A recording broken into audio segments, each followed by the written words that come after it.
Madame Boisclair. Bonjour. Vous êtes directrice des services pédagogiques d'une institution primaire à Montréal. Oui, en effet. On vous a invité à témoigner de votre expérience parce qu'on a su à travers les branches que rapidement, en mars 2020, vous avez été en mesure de mettre en place la formation à distance. Bien, tout d'abord, je ne l'ai pas fait tout seul, ce travail-là. On était vraiment une grande équipe. Dès le départ, dès qu'on a appris qu'on était confinés, et donc on a tout de suite tenu des rencontres très rapidement en équipe de direction pour vraiment se coordonner et voir comment on était pour mettre en place une forme de service.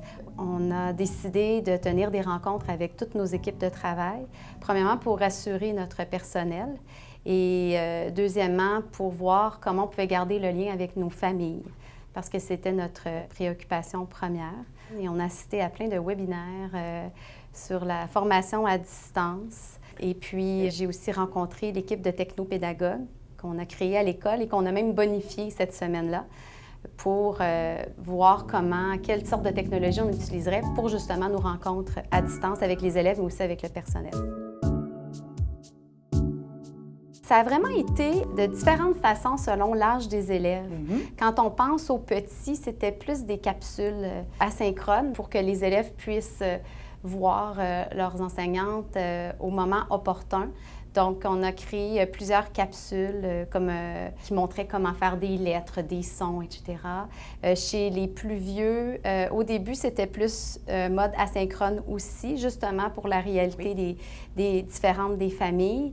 Et plus ça avançait dans le temps, plus on a intégré un mélange de capsules asynchrones, mais aussi beaucoup plus de temps en mode synchrone pour que les élèves gardent le lien et leur motivation.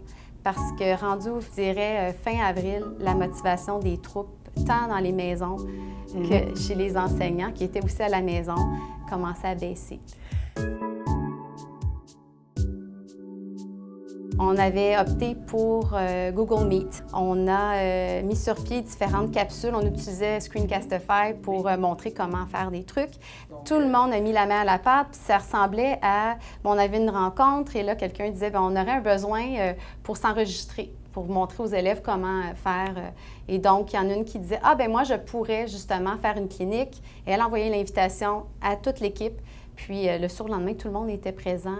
On enregistrait aussi ces rencontres-là et on les déposait sur notre mur virtuel des technopédagogues. Donc, ceux qui ne pouvaient pas être présents à ces rencontres-là pouvaient les regarder par après.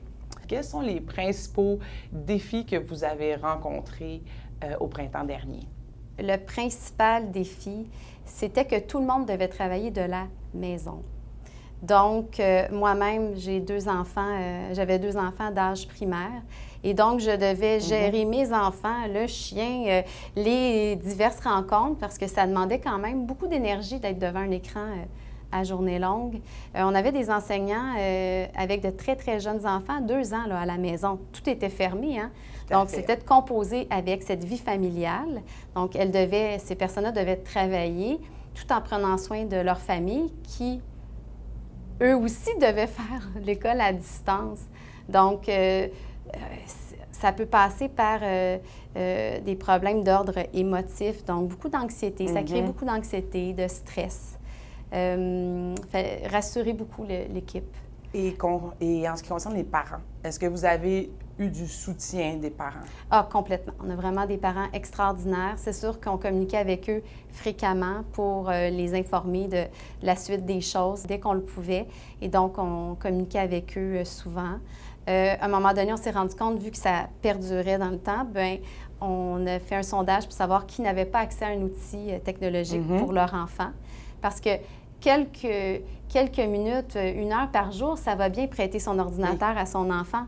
Mais quand ça devient 2-3 heures par jour avec des travaux sur des plateformes numériques, tout à fait, ça changeait la donne. Alors, on a envoyé un sondage à tous les parents et on a aussi prêté plein d'iPads aux familles. Et notre technicien informatique puis plusieurs enseignants ont aussi outillé les parents.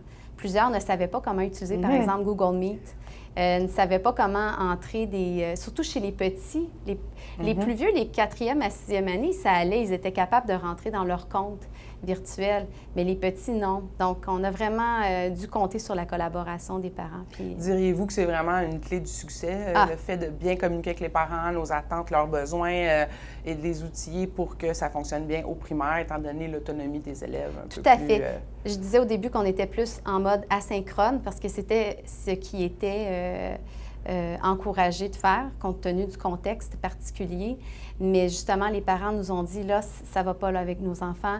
Je vois la motivation baisser. Puis c'est là qu'on a été à l'écoute de leurs besoins et qu'on a bonifié finalement notre offre d'enseignement.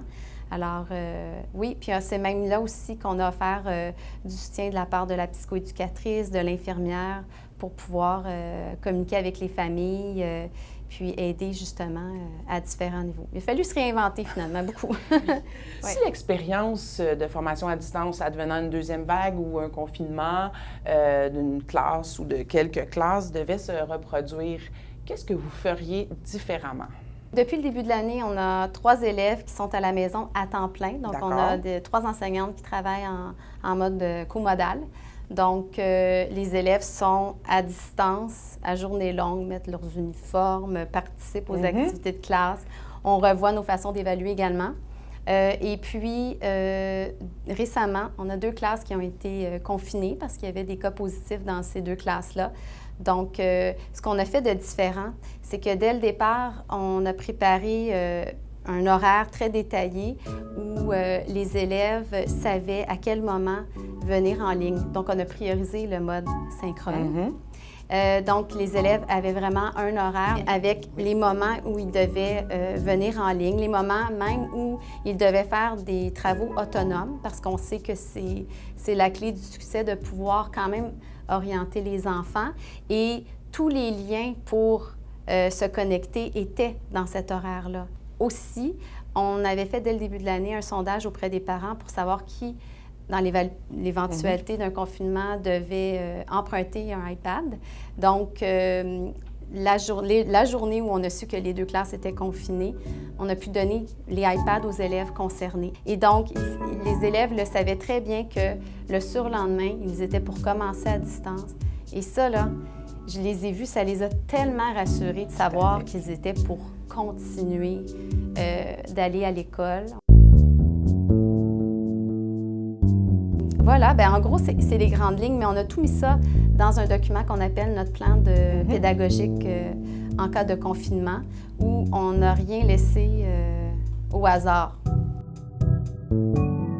Alors, si vous aviez à leur donner quelques conseils, je parle ici des enseignants ou d'autres directions d'établissement, que leur diriez-vous?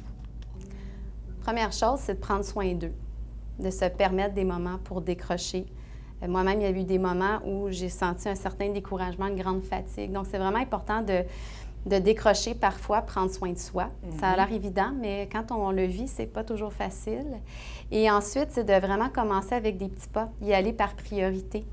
Donc, de partir de notre vrai besoin et ensuite d'augmenter le niveau de difficulté.